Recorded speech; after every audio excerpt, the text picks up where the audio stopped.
Okay, welcome back again sa ating YouTube channel mga idol. So, ang video na ito mga idol ay bilang kasagutan lamang po doon sa mga nagtatanong kung paano nga ba tanggalin yung password ng iPhone kapag nangyaring nakalimutan ito.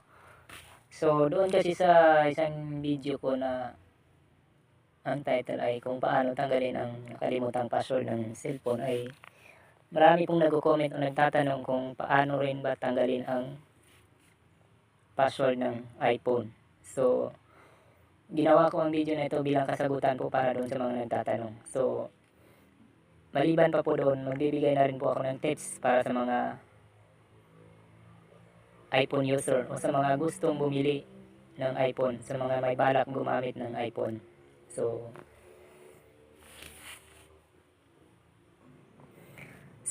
Okay, para doon sa mga nagtatanong kung paano tanggalin ang nakalimutang password ng mga iPhone natin. So, ito na 'yon mga guys. Makinig kayong mabuti. Ang iPhone kasi mga idol, hindi yan siya kagaya sa mga Android. Sa ibang mga Android phone na kaya mong tanggalin siya using your 3 fingers. Kasi ang iPhone talaga kasi mga idol, may sariling mundo talaga yan siya kumbaga. So kapag nangyaring nakalimutan mo yung password ng iPhone mo, idol, at kapag pinilit mo siyang i-unlock kahit hindi mo alam yung password niya dahil nga nakalimutan mo, ang mangyayari dyan kasi ma-disable yan siya. iPhone is disable ang makikita mo doon sa screen. So kapag iPhone is disable na yan siya mga guys, mga idol, ibig sabihin hindi na yan siya pwedeng ma-unlock ng kagaya sa mga iPhone ay sa mga Android. So ang kailangan na talaga diyan is PC. Ang kailangan natin mga idol. Need na talaga natin ng computer para matanggal 'yon. So paano ba 'yon? So kailangan mayroon ka talagang computer kung gusto mong tanggalin ng password ng iPhone mo. So ang kailangan mo lang gawin is mag-download ka lang ng iTunes. Yun ang kailangan mong gawin. Kasi sa iTunes lang siya pwedeng tanggalin ang password ng iPhone. Pero may ibang software na rin para sa iPhone. Tulad ng mga 3UK, 4UK.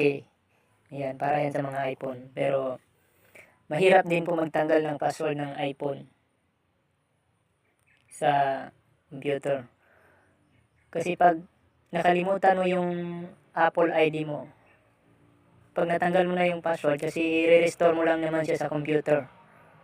Pero kailangan meron kang internet connection. So kapag na-restore na yan siya sa iTunes, hahanapin pa rin niya yung Apple ID na nagamit mo sa kanya. Kahit wala na yung password niya. Kasi na-restore na siya. So, ang makikita mo lang doon sa kanya is connect to iTunes pag natapos mo na siya i-restore. So, kailangan pa rin alam mo yung Apple ID mo.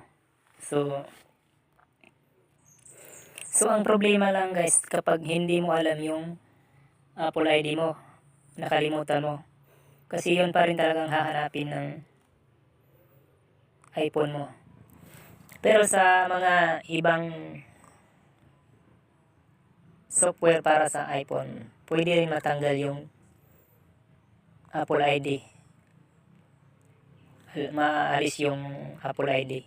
Hindi na siya maghanap ng Apple ID. Pero mahirap din magtanggal ng Apple ID sa iPhone. Masyadong makunat. So, itong iPhone kasi may sariling mundo talaga. So, para doon sa mga nagtatanong, ito na yung kasagutan ko po para sa inyo doon. Sa mga nagtatanong.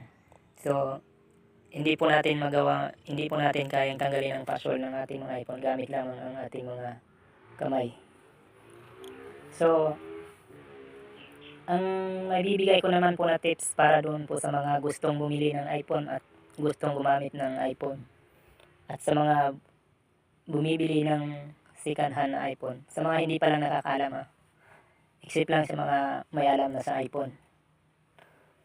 So, kapag nagbili kasi kayo ng iPhone mga idol, ang alam ko may binibigay na yan sila na Apple ID sa iyo.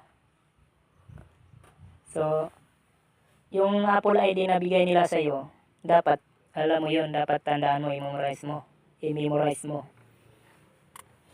Kasi kapag once na nakalimutan mo yung password ng iPhone mo, mahirapan kang ipa-restore yung cellphone mo, yung iPhone mo, kasi hahanapin talaga yung Apple ID. So para doon sa mga bumibili naman ng mga iPhone na second hand, huwag kayo basta-basta bumibili ng mga iPhone na second hand na hindi niyo alam kung ano yung Apple ID, o kaya hindi naman binibigay sa inyo kung ano yung tamang Apple ID ng iPhone na bibilihin nyo. Marami kasing mga ganyan na encounter ko, nagabili sila ng mga second hand na iPhone pero hindi naman binibigay sa kanila yung tamang Apple ID ng iPhone. So, kapag nagkataon na nakalimutan nila yung password, yun yung problema doon sila nagkakaproblema. Kasi pag ipa-restore nila yung iPhone nila, maghihingi talaga ng Apple ID. So, kung ano yung Apple ID na na-login mo dati doon sa iPhone mo, yun pa rin talaga yung hahanapin ng iPhone, ng cellphone mo.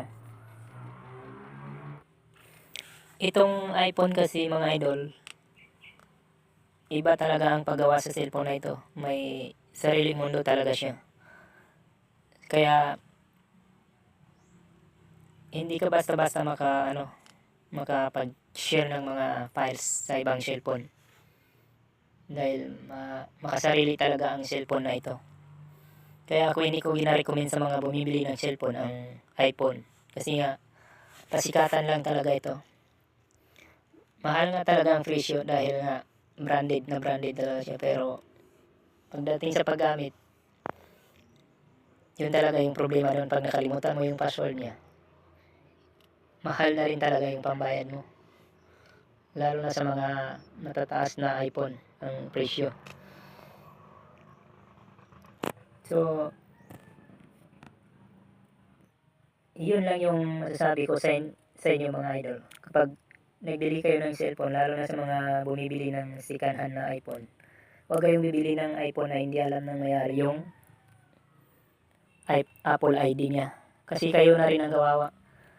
Pwedeng ma-resolve na rin yung problema, pero magastos na rin kayo ng malaki para doon sa pag-restore at pagtanggal ng Apple ID. So, maraming salamat sa panunood sa video na ito. Sana'y nakatulong sa inyo ang video na ito at mapulutan nyo ng aral para doon sa paggamit nyo ng mga gadget. At sana kung bago ka pa lang sa channel na ito, idol, sana'y huwag mong kalimutang i-hit yung subscribe button at i-hit yung notification bell para lagi kang updated sa mga bagong video na upload ko. Maraming salamat po.